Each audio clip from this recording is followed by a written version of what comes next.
1 सितंबर 1939 को जर्मनी के पोलैंड पर आक्रमण के साथ ही द्वितीय विश्व युद्ध की शुरुआत हुई। इस युद्ध में लगभग सभी देश शामिल हुए, पर अमेरिका ने अभी भी सीधे युद्ध में प्रवेश नहीं किया था। 7 दिसंबर 1941 को जापानी बमवर्षकों ने हवाई में पर्ल हार्बर अमेरिकी नौसैनिक अड्डे पर हमला कर दिया।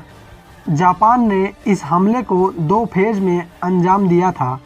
इसके लिए उसने फाइटर जेट्स, बॉम्बर्स और टॉर्पीडो मिसाइल्स का इस्तेमाल किया था। जापान ने यूएस पैसिफिक फ्लीट को बेअसर करने के इरादे से पर्ल हार्बर पर हमला किया था।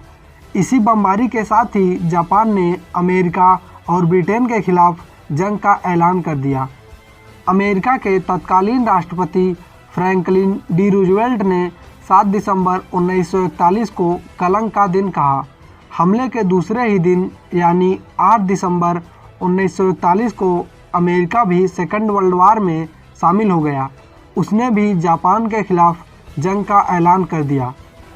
इस हमले में अमेरिका का भारी नुकसान हुआ। बमबारी में अमेरिका के 188 विमान, युद्धपोत और कई और नौसैनिक पोत नष्ट हो गए और 2000 से अधिक सैनिक मारे गए। लेकिन इसके बाद जो हुआ वो इतिहास में सदैव के लिए दर्ज हो गया। जापान को इसका अंजाम हिरोशिमा और नागासाकी पर परमाणु बम हमले के रूप में भुगतना पड़ा। ये उस जंग की शुरुआत थी जो अगले 4 साल तक प्रशांत क्षेत्र में तबाही मचाता रहा। इस जंग में 20 लाख से ज़्यादा जापानी सैनिक और नागरिक मारे गए और कम से कम 1 लाख अमेरिकी सैनिक मारे गए। अमेरिका इस जंग को जल्दी से जल्दी ख़त्म करना चाहता था। 1945 आते आते एक आम जापानी नागरिक का जीवन बहुत मुश्किल हो चुका था। दुकानों में खाने पीने की चीज़ें पूरी तरह से गायब हो चुके थे। पेट्रोल और डीजल भी आम लोगों की पहुंच से बाहर हो चुके थे। सड़कों पर एक भी निजी कार नहीं चल रही थी। सड़कों पर हर तरफ पैदल चलते लोग, साइकिलें और सेना के वाहन दिखाई देते थे। 6 अगस्त 1945 की सुबह 7 बजे जापानी रडारों ने दक्षिण की ओर से आते एक अमेरिकी जहाज़ को देख लिया। पूरे जापान में रेडियो कार्यक्रम रोक दिए गए और खतरे के सायरन बज गए। इस जहाज़ को हिरोशिमा के मौसम की जानकारी लेने भेजा गया था। जापान में तब तक पेट्रोल की इतनी कमी हो चुकी थी कि उस विमान को रोकने के लिए कोई जापानी विमान नहीं भेजा जा सका। अमेरिकी जहाज़ ने पीछे आते जहाज़ों को संदेश भेजा, ऑल वेल। 8 बजते बजते खतरे के सायरन बंद हो गए। 8:09 पर P-29 एनोला गे विमान उड़ा रहे कर्नल पॉल टिबेट्स ने घोषणा की कि अपने चश्मे लगा लीजिए और उसे अपने माथे पर रखिए। ठीक 8:15 पर जैसे ही हिरोशिमा शहर का अओई ब्रिज दिखाई दिया, तुरंत ही लिटिल बॉय एटम बम गिरा दिया गया। तेज हवाओं के कारण लिटिल बॉय अपने लक्ष्य अओई ब्रिज से 250 मीटर दूर सीमा सर्जिकल क्लिनिक के ऊपर जाकर गिरा।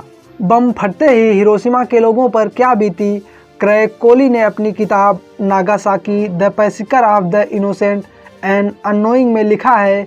इसकी शक्ति 12,500 TNT के बराबर थी। जब यह फटा तो तापमान अचानक से 4,000 डिग्री सेल्सियस जा पहुंचा। शहर के अंदर 1 सेकंड के अंदर कंक्रीट इमारतों को छोड़कर धरती के ऊपर मौजूद हर चीज़ गायब हो गई।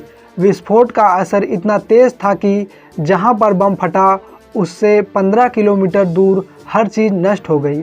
हिरोशिमा शहर की 2/3 इमारतें 1 सेकंड के भीतर ध्वस्त हो गई। कई किलोमीटर तक आग की आंधी सी फैल गई।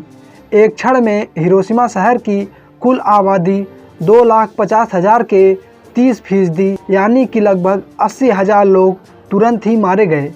अमेरिकी राष्ट्रपति हैरी ट्रूमन ने रेडियो पर हिरोशिमा पर बम गिराए जाने का ऐलान किया। उन्होंने कहा, अब से कुछ देर पहले एक अमेरिकी जहाज़ ने हिरोशिमा पर एक बम गिराकर दुश्मन के यहाँ भारी तबाही की है।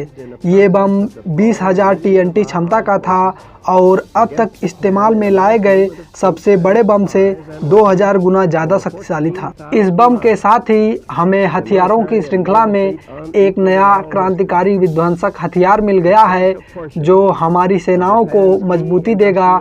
इस समय इस बम का उत्पादन किया जा रहा है, साथ ही इससे भी ज़्यादा खतरनाक बमों पर काम किया जा रहा है। ये परमाणु बम है, इसमें ब्रह्मांड की शक्ति है।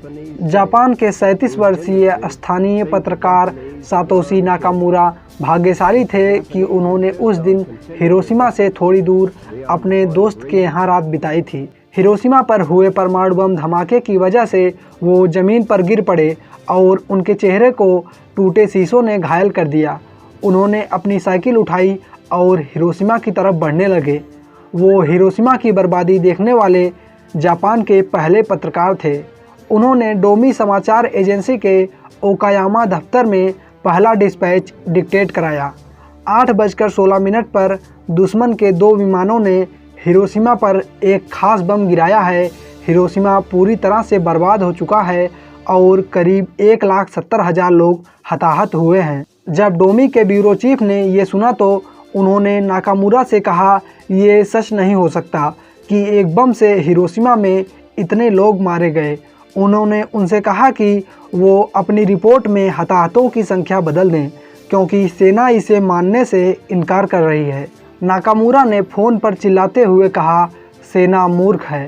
3 दिन बाद यानी 9 अगस्त 1945 को एक और B-29 बमवर्षक एक और परमाणु बम लिए जापान के औद्योगिक नगर कोकुरा के ऊपर जा पहुंचा।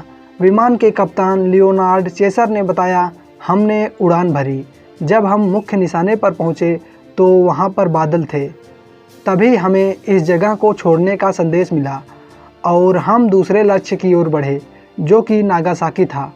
चालक दल ने बम गिराने वाले स्वचालित उपकरण को चालू कर दिया और कुछ ही क्षणों में 4050 किलो का विशालकाय परमाणु बम फैटमैन तेजी से धरती की ओर गिरने लगा।